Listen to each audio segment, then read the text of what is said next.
बिस्मिल्लाहिर्रहमानिर्रहीम।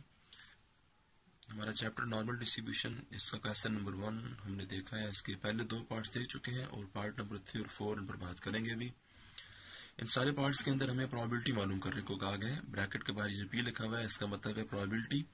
और part number 3 की बात करें तो आप इसे पढ़ेंगे प्रोबेबिलिटी ऑफ जेड, यानी हमने जेड की प्रोबेबिलिटी मालूम करनी है। जबकि जेड के बारे में ऊपर लिखा हुआ है लाइन के अंदर कि जेड एक स्टैंडर्ड नॉर्मल वेरिएबल है, यानी वो स्टैंडर्ड नॉर्मल डिस्ट्रीब्यूशन को फॉलो करता है। इन मजीद पार्ट्स देखने से पहले ये फिगर हम जरा रिवाइज करेंगे। ये हमने पहले भी बात की है, इसके ऊपर दोबारा बात करते हैं। देखिए ये फिगर है जो तकरीबन हर क्वेश्चन के अंदर हमें इसका यूज करना है। एक हॉरिजॉन्टल लाइन होगी, उसके ऊपर ये सिमेट्रिकल शेप में आप एक कर्व बनाएंगे, यानी पीक से लेफ्ट साइड पर जिस तरह की टेल होगी राइट साइड पर भी उसी तरह की टेल होनी है और ये बेल शेप कर्व होनी चाहिए। फिर यह है कि हॉरिजॉन्टल लाइन के ऊपर बिल्कुल दरमियान में आप 0 लिखेंगे। 0 से राइट साइड पर पॉजिटिव नंबर है और 0 से लेफ्ट साइड पर नेगेटिव यानी माइनस वाले नंबर है। इस लाइन का रोल जो है वो मैथमेटिक्स के अंदर जो रियल लाइन है उस जैसा ही है। मैंने सिर्फ यहाँ पर होल नंबर्स लिखे हैं 1 2 3, लेकिन ये सिर्फ 1 2 3 ऐसे होल नंबर नहीं है, बल्कि सारे जो रियल नंबर हैं वो सारे के सारे इस पूरी लाइन के ऊपर होते हैं, यानी प्लस वाले रियल नंबर भी और माइनस वाले भी ये सिर्फ आते हैं। यानी अगर हमारे पास 1.1 आ जाए, 1.4 आ जाए, तो ये पॉइंट वाले नंबर भी साइन के ऊपर होते हैं, लेकिन क्योंकि हम सारे पॉइंट वाले नंबर यहाँ प्लॉट नहीं कर सकते हैं, शो नहीं कर सकते हैं, तो मैंने सिर्फ यहाँ होल नंबर लिख दिए हैं। खाली होल नंबर नहीं होंगे, पॉइंट वाले नंबर भी इसके अंदर आ सकते हैं।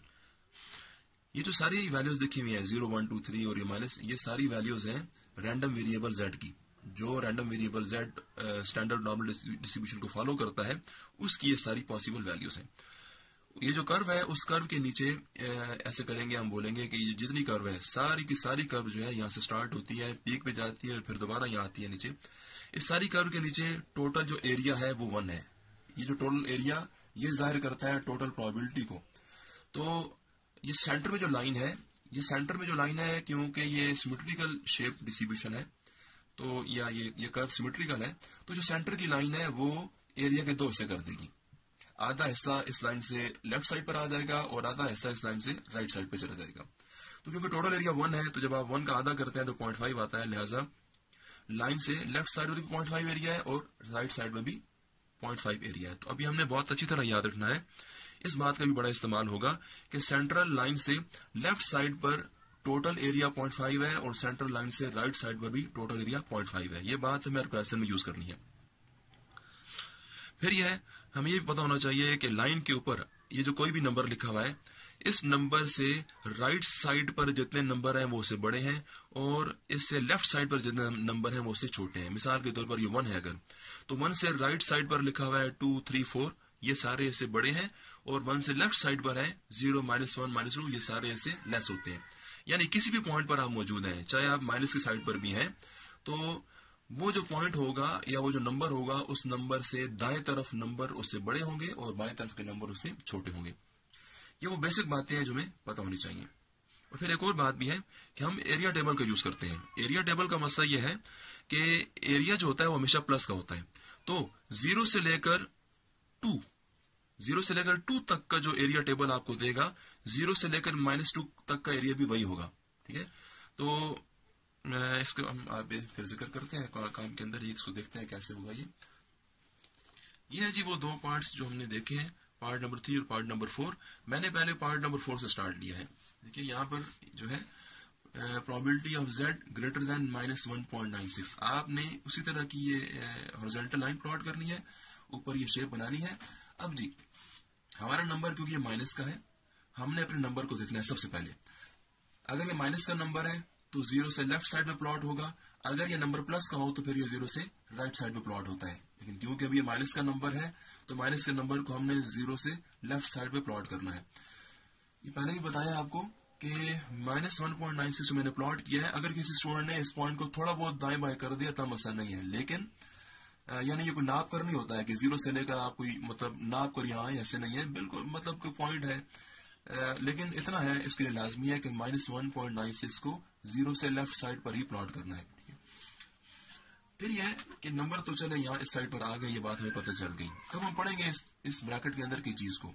यहाँ है z इज ग्रेटर देन -1.96, यानी z बड़ा है -1.96 से। अभी मैं आपको कह रहा था कि -1.96 तो चलो ये आ चुकी है, अब ग्रेटर देन -1.96, तो -1.96 से ग्रेटर, तो -1.96 यहाँ पर है, तो इससे ग्रेटर का मतलब अभी मैं कह रहा था कि किसी भी पॉइंट से जो ग्रेटर नंबर है, जो से बड़े नंबर है, वो से दाएं तरफ होते हैं, दाएं तरफ वो से बड़े नंबर होते हैं। तो ये बात मैंने यहाँ लिख भी दी है कि ये साइन है ग्रेटर का, और ग्रेटर का मतलब राइट साइड यानी दाएं तरफ। तो -1.96 इधर आ रही है, तो -1.96 का राइट साइड, तो राइट साइड के यानी दाएं तरफ लाइन के ऊपर ये जो नंबर है मैंने जिगजैग लाइन से शो किए हैं कि भाई ये सारे जो मेरे नंबर हैं जिगजैग वाले, ये सारे नंबर, इनकी बात हो रही है इस ब्रैकेट के अंदर। ब्रैकेट के अंदर जो लिखा हुआ है कि z के नंबर, जो z के नंबर है वो बड़े होने चाहिए इस नंबर से, तो इस नंबर की पोजीशन ये है और इससे बड़े नंबर दाएं तरफ है। और ये सिर्फ यहां से लेकर 0 तक नहीं है, बल्कि आगे सारे पॉजिटिव नंबर भी जो है वो इसे यकीनन बड़े हैं। अब यह है कि हमें प्रोबेबिलिटी चाहिए, तो जो प्रोबेबिलिटी होती है वो इन नंबरों के ऊपर आने वाला एरिया है, ठीक है। कर्व के नीचे जो एरिया आ रहा है वो प्रोबेबिलिटी है। तो आपने ये जो नंबर ये जिगजैग में किए हैं, इनके ऊपर जो एरिया है वो आपको मालूम करना है।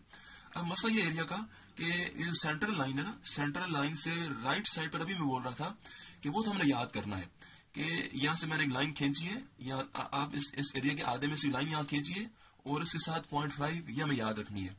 ये मतलब इसमें कोई टेबल नहीं है इसके लिए, ये जस्ट हमें याद करनी है कि क्योंकि हमारे जो पॉइंट्स हैं वो -1.96 से लेकर 0 और फिर 0 से लेकर प्लस इन्फिनिटी है। तो मैं ये बोलूंगा कि 0 से लेकर प्लस इन्फिनिटी के ऊपर जो एरिया है वो 0.5 ये हमें याद रखना है।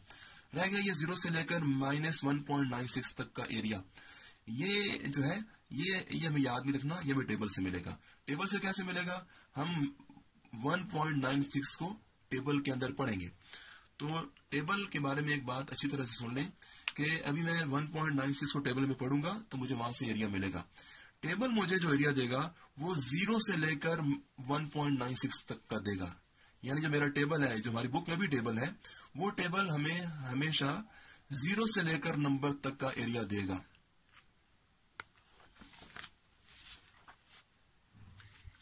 ये जी 1.96 है, तो यहां पर ये -1.96 है, लेकिन टेबल के अंदर सारी वैल्यूज प्लस की गई हैं। मैं वजह बता देता हूं कि ये देखिए ये 1.9 यहां से पढ़ेंगे, ये z ऊपर लिखा हुआ है, तो ये -1.9 और 6 ऊपर लिखी हुई है, वो सबसे ऊपर। इस 6 को नीचे और 1.9 को इस तरफ चलाइए तो आपको नंबर मिलेगा 0.4750, यानी ये 0.4750 ये एरिया है, क्योंकि टेबल का नाम है एरिया। तो 0.4750 हमें टेबल ने एरिया दिया है। ये एरिया जो है ये कहां पर मिला है, ये 1.96 पर मिला है। तो 0.4750 एरिया 1.96 का है, तो मैं ये बोलूंगा कि ये हमारी है 1.96, इस पर हमें एरिया मिला है 0.4750। तो क्योंकि ये एरिया टेबल ने दिया है, तो टेबल हमेशा 0 से लेकर 1.96 तक का एरिया ही देगा, ठीक है। तो इसलिए मैंने 0 और 1.96 के दरमियान जो एरिया है, जो लाइन है, इसके ऊपर के एरिया के लिए ये लाइन खींची है, तो इसको लिखूंगा 0.4750। अब यह है कि क्योंकि हमारे ये दोनों एरिया हमारे रिक्वायर्ड हैं, तो ये एरिया 0.5 और ये एरिया 0.4750 है, इन दोनों को हमें ऐड करना चाहिए, यानी जमा करना चाहिए। इसलिए मेरी जो रिक्वायर्ड प्रोबेबिलिटी है वो इक्वल हो गई है 0.5 प्लस 0.4750। अब मजीद ये है कि ये ऊपर क्या लिख दिया है, देखिए अभी बोल रहे हैं कि 0.5 क्या थी, 0.5 है, ये 0.5 0 से लेकर प्लस इन्फिनिटी का एरिया है। तो फिर हमने बताया कि भाई 0 से लेकर प्लस इन्फिनिटी है। इस फॉर्म में आप 0 को बाएं तरफ लिखेंगे और प्लस इन्फिनिटी को हमेशा दाएं तरफ ही लिखेंगे। फिर ये जी 4750 ये क्या है जी, ये वाला एरिया है, ये कहां से लेकर कहां तक है, ये हमें टेबल ने दिया था और टेबल ने हमें 0 से लेकर 1.96 तक का दिया था। तो हम ये लिखेंगे कि भाई ये -1.96 से लेकर 0 तक का एरिया है, तो इसके ऊपर लिख दीजिए -1.96 से लेकर 0, इन ऐड कीजिए, ये आपका आंसर आ गया है। दूसरे पार्ट में यह है कि probability of z is less than -1.48। Start आप इसका भी ऊपर वाले पार्ट की तरह लेंगे, ये हॉरिजॉन्टल फिगर, ये सिमेट्रिकल फिगर बनाइए, हॉरिजॉन्टल लाइन लगाएं, ये 0 -∞ प्लस इन्फिनिटी, यहाँ पर z ये लिख देंगे। उसके बाद सबसे पहला काम करिए, ब्रैकेट के अंदर ये माइनस का जो नंबर जो हमारी बुक में दिया गया है, इस माइनस के नंबर को लेफ्ट साइड पर प्लॉट कीजिए। ये मैंने एक पॉइंट यहाँ लगाया, इस पॉइंट के नीचे मैंने लिखा है -1.48। -1.48 जो लिखा है, तो अब हमने एरिया शेड करने हैं, या तो इस पॉइंट से दाएं तरफ के पॉइंट या इसे बाएं तरफ के। हमने कोई एक काम करना है, लेकिन ये पता चलेगा इस साइन से। जरा पढ़ते हैं दोबारा इसको। z इज लेस देन -1.48, यानी z की जो वैल्यूज, z की वो वैल्यूज जो लेस है -1.48 से। तो -1.48 से लेस, तो मैंने भी कहा है कि किसी भी नंबर से जो लेस होता है वो उसका लेफ्ट साइड होती है, वो उसकी बाएं साइड होती है। तो आपके इस ब्रैकेट के अंदर जिन पॉइंट्स का जिक्र है वो पॉइंट्स 1.48 का लेफ्ट, ये मैं तो जिगजैग लगाता हूं इस तरह से। तो -1.48 से लेफ्ट साइड की बात हो रही है इस ब्रैकेट के अंदर, ये दाएं तरफ के नहीं है। दाएं तरफ के नंबर तो उससे बड़े हैं, जबकि यहाँ पर z इज लेस की बात हो रही है। तो मैं अपने अल्फाज में लिख रहा हूँ इसको, मैंने साइन के ऊपर लिखा है लेस, और लेस का मतलब हो जाएगा लेफ्ट। तो जिन स्टूडेंट्स को भी समझ नहीं आई तो यहाँ से पढ़ लीजिएगा लेस, और लेस का मतलब ले लें लेफ्ट। तो अपना ये पॉइंट तो कम से कम आपने सही प्लॉट करना है कि माइनस, यहाँ लिखिए इसको -1.48 को, और क्योंकि लेस है, लेस का मतलब है लेफ्ट, तो लेफ्ट का मतलब हो जाएगा ये साइड। तो ये साइड सारी की सारी लाइन आप ऊपर शेड कर देंगे। इस शेडेड एरिया को हमने मालूम करना है। अब उसका तरीका यह है कि हम जाएंगे बहरहाल टेबल में ही। टेबल में जब जाएंगे तो हम देखेंगे 1.48 को टेबल में, ये है जी 1.4 यहां से और यहां से 8 ऊपर से, ये मिलाएंगे जब हम इसको तो मिलेगी 0.4306। ये एरिया दिया है टेबल ने हमें। ये एरिया कहां से लेकर कहां तक का होगा, क्योंकि हम देख रहे हैं 1.48 को, तो हम बोलेंगे कि टेबल ने हमें जो एरिया दिया है वो 0 से लेकर 1.48 तक का दिया है।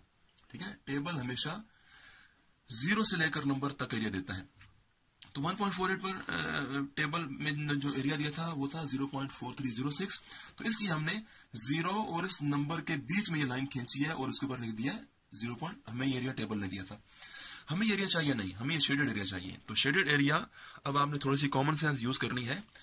देखिए, अगर दोबारा दिखा देता हूं कि पीक से लेकर -इन्फिनिटी तक सारी कर्व जो है इसके नीचे 0.5 एरिया है। हमें पहले याद करना है, यानी सेंट्रल लाइन से इस तरफ सारे का सारा 0.5 है।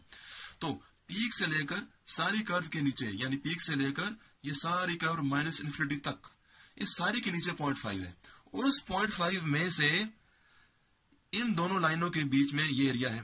तो बाकी ये कैसे निकलेगा, तो ये ऐसे निकलेगा कि आप टोटल एरिया जो है इस कर्व के नीचे, उस टोटल में से ये हिस्सा माइनस कीजिए तो दूसरा खुद ब खुद आ जाएगा। ठीक है, तो मैंने इसे लिखा है 0.5 है टोटल एरिया इस कर्व के नीचे वाला, ये 0.5 है, माइनस इन दोनों लाइनों के दरमियान का एरिया ये लिख दिया है। तो ये जब माइनस करेंगे तो ये मिलेगा 0.0694, ये हमारा इस साइड का एरिया आ जाएगा। ये इसी तरह से मैं एग्जांपल देता हूं आपको कि अगर एक क्लासरूम के अंदर टोटल 50 स्टूडेंट्स हों, 50 स्टूडेंट हैं, और कोई आपसे कहे कि अभी उन 50 में से 40 जो है वो मेल स्टूडेंट हैं, वो बॉयज हैं, तो गर्ल्स कितनी होंगी। तो आप यकीनन आप कहेंगे टोटल अगर 50 हैं तो 50 में से अगर 40 बॉयज हैं तो गर्ल्स की तादाद 10 आ जाएगी। वो 10 क्यों आएगी कि आप टोटल 50 में से 40 यानी बॉयज की तादाद माइनस करेंगे तो गर्ल्स की तादाद ऑटोमेटिकली बकाया निकल आएगी। तो ये यहाँ पर इस तरह का है। आप देख लें इसको। अच्छा जी, तो ये जो बात हमने की है अभी, मैंने कहा कि ये जो मेरा एरिया है ये एरिया हो जाएगा 0.5 माइनस इस तरह करने से। तो फिर मैं यही जो चीज है दोबारा मैंने यहाँ ऊपर लिखी है क्योंकि मुझे यहाँ सोल्यूशन में दिखाना है। तो मेरी जो पूछी गई प्रोबेबिलिटी है वो इक्वल हो गई है 0.5 माइनस दिस वन, और ये आंसर ये माइनस करने से आंसर आ गया। अब 0.5 को हमने बयान करना है। तो 0.5 आप क्या कह रहे थे कि कर्व के नीचे सारा टोटल एरिया, तो कर्व की पूरी कर्व के नीचे जो एरिया है वो 0 से लेकर -इन्फिनिटी तक का है, वो 0.5 था। तो इस 0.5 के ऊपर आप लिखेंगे -इन्फिनिटी से लेकर 0, तो ये हो गया 0.5, माइनस का माइनस आ जाएगा। और ये एरिया कौन सा है जी, ये एरिया है जो हमारा है ये 1.48 से लेकर 0 तक का है, इसलिए हमने लिखा है -1.48 से लेकर 0। इस रिलेशन के अंदर दाएं तरफ हमेशा बड़ा नंबर होता है और बाएं तरफ छोटा नंबर, तो ये -1.48 छोटा नंबर है और 0 बड़ा नंबर है।